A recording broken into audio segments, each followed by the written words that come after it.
नमस्कार, आप देख रहे हैं समाचार नाउ हिंदी। इस वीडियो में आप देखेंगे देश और विदेश की 30 बड़ी खबरें जो आपको जाननी जरूरी है। तो इस चैनल को सब्सक्राइब करें, इस वीडियो को लाइक और शेयर करें। हिंदुओं पर टारगेटेड हमलों को बांग्लादेश ने बताया सामान्य अपराध। सवाल, फिर अल्पसंख्यक के निशाने पर क्यों हैं? बांग्लादेश में बीते 18 दिनों में 6 हिंदुओं की हत्या और एक विधवा महिला के साथ दुष्कर्म की घटना हुई है।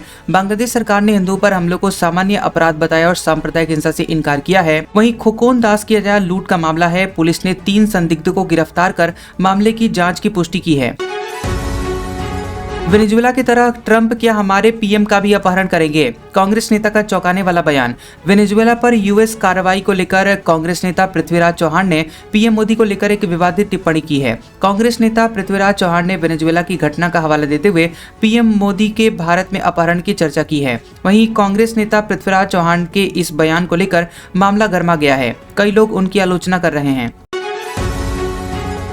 अंकिता भंडारी को इंसाफ कब? 3 साल बाद फिर सुलगा आक्रोश। 11 जनवरी को उत्तराखंड बंद का ऐलान। अंकिता भंडारी हत्याकांड में सीबीआई जांच और गिरफ्तारी की मांग राज्य भर में व्यापक जन आक्रोश का कारण बनी है। सीएम पुष्कर सिंह धामी ने अंकिता के माता पिता से मिलने और जांच करवाने की बात कही है। सरकार पीछे नहीं हटेगी।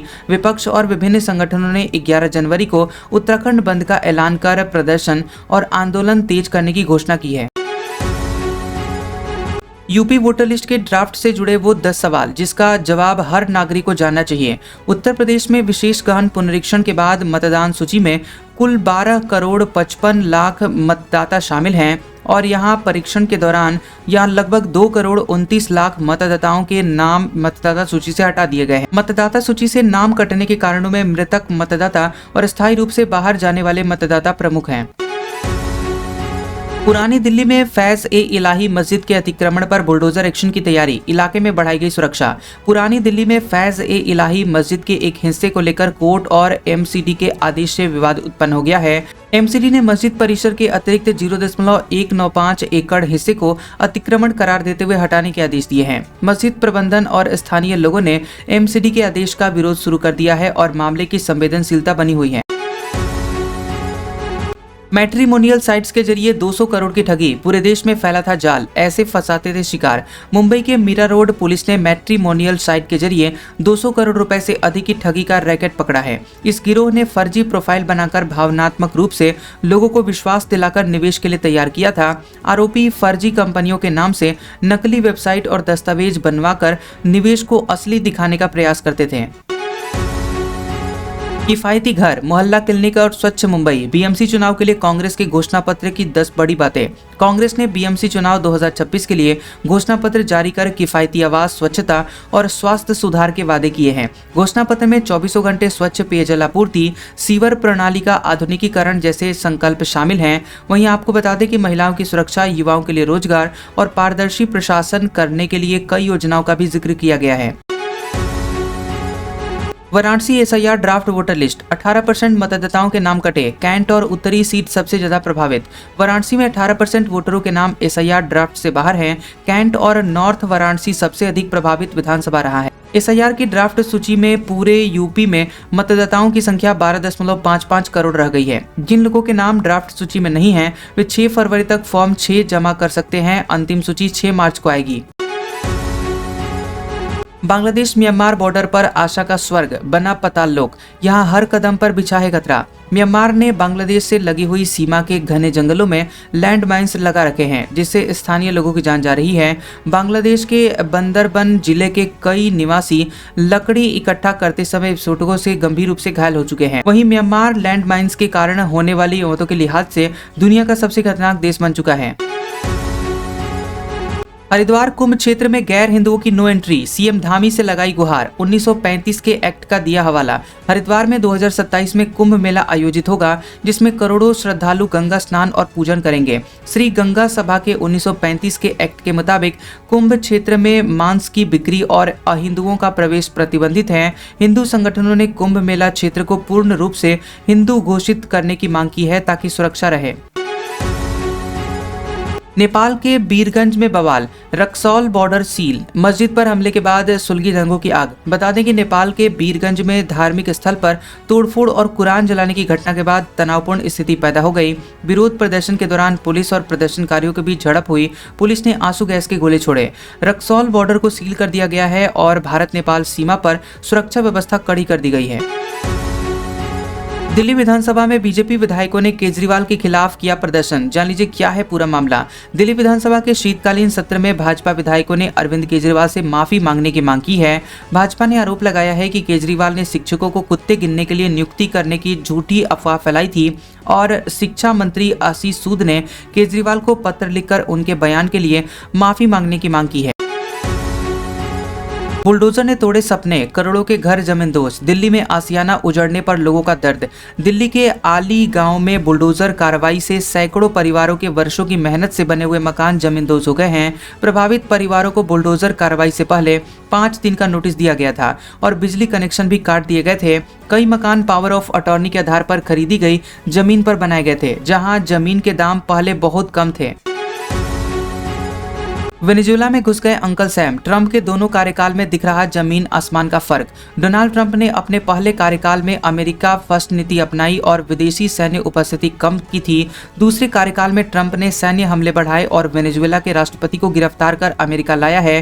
दूसरे देशों से अमेरिकी सैनिकों को हटाने वाले ट्रंप इस बार अपने ही देश में सैनिकों को तैनात कर रहे हैं। भारतीय सेना का गजब का कमाल। श्रीलंका में एक ही दिन में बना दिया 100 फीट लंबा पुल। चक्रवात से निपटने में भारत कर रहा है मदद। भारतीय सेना ने श्रीलंका के कैंडी जिले में केवल एक ही दिन में 100 फीट लंबा बेली ब्रिज बनाया है। नया पुल सेंट्रल प्रांत को उवा प्रांत से जोड़ता है। इससे आम लोगों को काफी राहत हुई है। सेना ने खराब मौसम में पुल के साथ सड़क निर्माण भी किया, जिससे राहत सामग्री की आपूर्ति सुगम हुई है।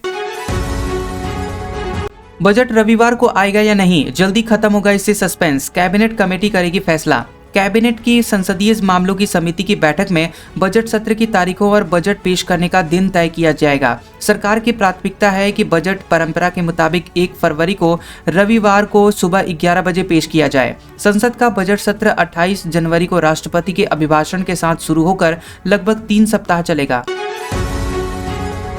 ऑपरेशन सिंदूर के बाद 66 बार अमेरिका के पास गुहार लगाने गया पाकिस्तान। कॉल ईमेल वाले सबूत देखिए। भारत ने पहलगाम में आतंकवादी हमलों के जवाब में ऑपरेशन सिंदूर चलाकर पाकिस्तान के 9 आतंकवादी ठिकानों को नष्ट किया। ऑपरेशन सिंदूर के दौरान पाकिस्तान ने अमेरिकी सरकार और सांसदों से भारत को रोकने की बार-बार गुजारिश की थी। पाकिस्तान ने राजनयिकों और डिफेंस अटैची से ने अमेरिकी अधिकारियों से 66 बार मीटिंग के लिए गुजारिश की थी। मुंबई में 2025 में फर्जी धमकियों का कहर। पीएम से सलमान खान की सुरक्षा तक का अलर्ट। जान लीजिए पुलिस ने कैसे सुलझाए इस मामले। साल 2025 में मुंबई पुलिस ने फर्जी धमकी भरे कॉल, ईमेल और सोशल मीडिया मैसेजेस की संख्या में तेजी दर्ज की है। 2025 में कुल धमकी भरे मामलों में 10 फोन कॉल, 6 ईमेल और 4 सोशल मीडिया मैसेज शामिल थे। धमकी देने वालों में मानसिक रूप से अस्थिर और शराब के नशे में कॉल करने वाले लोग भी पाए गए हैं। न्यूजीलैंड में 1 लाख लोगों का हेल्थ रिकॉर्ड हैक। 54 लाख की रकम के साथ ट्रंप के सामने रखी गई ये डिमांड। न्यूजीलैंड में मैनेज माई हेल्थ प्लेटफॉर्म से लगभग 1 लाख लोगों का हेल्थ रिकॉर्ड हैक हुआ है। हैकर्स ने 60,000 अमेरिकी डॉलर की फिरौती मांगी है और इसके साथ ही अपनी अच्छी ख्याति बनाने की इच्छा जताई है। प्लेटफॉर्म पर मरीजों के मेडिकल रिकॉर्ड के साथ फोन नंबर और पता जैसी संवेदनशील जानकारी है। तमिलनाडु दरगाह बनाम मंदिर विवाद। हाईकोर्ट ने याचिकाकर्ता को स्तंभ पर दीपक जलाने की दी इजाजत। मदुरई हाईकोर्ट ने थिरुपरकुंद्रम पहाड़ी पर कार्तिगई दीपम जलाने के पूर्व आदेश को बरकरार रखा है। हिंदू तमिल पार्टी के नेता राम रवि कुमार ने पर्व के दिन दीप स्तंभ पर दीपक जलाने की मांग की थी। प्रशासन ने कानून व्यवस्था बिगड़ने की आशंका जताकर दीपम जलाने के आदेश को लागू नहीं किया था। जेएनयू में पीएम मोदी और शाह के खिलाफ कब्र खुदेगी जैसे भड़काऊ नारों पर सियासी बवाल। जेएनयू कैंपस में सुप्रीम कोर्ट द्वारा उमर खालिद और शर्जील इमाम की जमानत याचिका खारिज होने के बाद प्रदर्शन हुआ था। जेएनयू छात्र संघ ने साबरमती हॉस्टल के बाहर प्रदर्शन आयोजित किया, जिसमें वामपंथी छात्र भी शामिल थे। प्रदर्शन के दौरान पीएम मोदी और अमित शाह के खिलाफ विवादित नारे लगाए गए थे। तस्वीरों से कपड़े भी उतारने लगा एआई, मस्क की बेशर्म हंसी। ग्रोक ने आलोचना के बाद भी नहीं सुधारी गलती। नई अपडेट के बाद एआई टूल ग्रोक से महिलाओं बच्चों की तस्वीरों को बिना कपड़ों के एडिट करने का ट्रेंड तेजी से बढ़ा है। भारत, ब्रिटेन और ईयू समेत कई देशों ने ग्रोक के इस दुरुपयोग पर कड़ी आलोचना और जांच की चेतावनी दी है। एलन मस्क ने शुरू में इस ट्रेंड पर हंसी दिखाई, बाद में अवैध कंटेंट बनाने वालों के खिलाफ कार्रवाई की बात कही। जान लीजिए कौन है एल्विन हेलरस्टीन, 92 वर्षीय जज जो मादुरो केस की कर रहे हैं सुनवाई। ट्रंप के कई फैसलों पर लगा चुके हैं रोक। अमेरिका के जज एल्विन हेलरस्टीन वेनेजुएला के पूर्व राष्ट्रपति निकोलस मादुरो के खिलाफ मामले की सुनवाई कर रहे हैं। मादुरो और उनकी पत्नी ने नार्को टेररिज्म समेत अन्य आरोपों में खुद को निर्दोष बताया है। हेलरस्टीन को 1998 में राष्ट्रपति बिल क्लिंटन ने न्यूयॉर्क डिस्ट्रिक्ट कोर्ट का जज नियुक्त किया था। ठिठुरन वाली ठंड में बाबा का हिम श्रृंगार, देखिए केदार घाटी की बर्फबारी का खूबसूरत नजारा।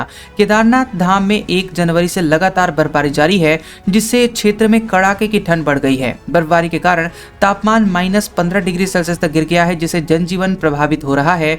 दोपहर बाद तेज हुई बर्फबारी के चलते पुनर्निर्माण और अन्य आवश्यक कार्य रोकने पड़े हैं। ईरान में भूखी जनता का विद्रोह और हिंसक हुआ। ट्रंप की मिसाइल धमकी के बावजूद अब तक 35 लोगों की जान गई। ईरान में आर्थिक संकट के कारण शुरू हुए विरोध प्रदर्शनों में कम से कम 35 लोग मारे गए हैं और प्रदर्शन अभी भी जारी है। 1 सप्ताह से अधिक समय में 1000 से ज्यादा लोगों को हिरासत में लिया गया, उन समय बच्चे भी मारे गए हैं। तेहरान समेत देश के अधिकांश प्रांतों में विरोध प्रदर्शन फैले हुए हैं, जो कि महंगाई और आर्थिक अस्थिरता के खिलाफ है।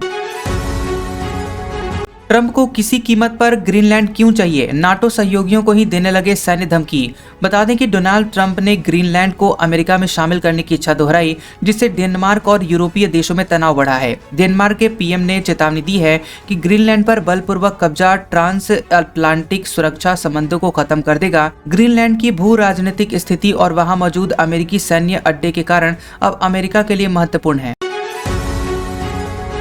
योगी कैबिनेट विस्तार, इन चेहरों को मिल सकती है टीम योगी में जगह। जातीय समीकरण साधने में जुटी हुई है भाजपा। सीएम योगी और पीएम मोदी की दिल्ली बैठक के बाद उत्तर प्रदेश में कैबिनेट विस्तार की चर्चा जोरों पर है। वर्तमान में उत्तर प्रदेश में 54 मंत्री हैं, जबकि अधिकतम 60 मंत्री हो सकते हैं, जिससे कि 6 पद अभी खाली हैं। भाजपा का उद्देश्य जातीय संतुलन मजबूत करना और ओबीसी तथा एससी वर्ग को कैबिनेट में पर्याप्त प्रतिनिधित्व देना है।